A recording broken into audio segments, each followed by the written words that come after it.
Hey there, everyone. It's another gold medal worthy edition of Game Time. Glad you could be a part of it. I'm Matt Weiner here with 2000 Olympic gold medalist Steve Smith, and here to set the stage for Olympic basketball's 8-team single elimination tournament, starting with the quarterfinals on Wednesday. And Smitty, for Team USA, it has been an interesting and surprisingly competitive trip to Rio so far. Remember, it all began smoothly enough in pool play as the U.S. began the Olympics against the two weakest teams in Group A. First, a 57-point win over China. Kevin Durant had 25 points. More of the same in Game 2. Venezuela was the opponent. It was a 44-point win with Paul George leading the way with 20 points in another rout. All hunky and dory at that point. But a surprisingly strong Australia team led the Americans at halftime. Carmelo Anthony became Team USA's all-time leading scorer, then saved the day late with big shots on his way to 31. More trouble against Serbia. The U.S. gave up 52% shooting. The Nuggets' Nikola Jokic had 25, and the Serbs had a chance to tie the game at the buzzer before the red, white, and blue prevailed. And in the final game of pool play, the U.S. struggled to put away France, even with Tony Parker resting. Thanks to a cosmetic 3 late, the final margin was again 3. The silver lining, Klay Thompson emerged from his Olympic funk with 30 points to lead the way.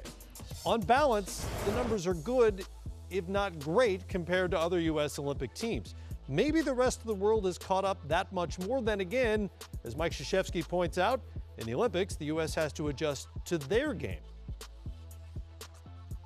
These teams are very, very good, and especially playing international basketball. And because nothing's different for them. The players they play with, the game they're playing with, in the ball they're playing with, and how the game's administered. They're basically home. And for us, we've been able to win because we've adapted to a level that's given our talent the chance to play together. You know, all the pressure is quote unquote on us every single time we step out on the floor, which I happily accept. But you know, the international play is just they're pros in their own right, and you just got to respect those guys. They make some great offensive plays as well as defensively. You just got to come well prepared. And I mean, the international game is translated into the NBA in some ways. But for us competing against other countries, we just have to stay true to who we are and use our talents, and hopefully we'll be successful at the end of the day. I think it'll be a different game than what we played against a couple weeks ago back in Vegas. I haven't seen them yet play out here yet, but I'm expecting a grind out game, a physical game, a tough game, a very experienced game. A team who's kind of been in big games before, who's won on this level before. And they're a very experienced team, so we got to be prepared for that.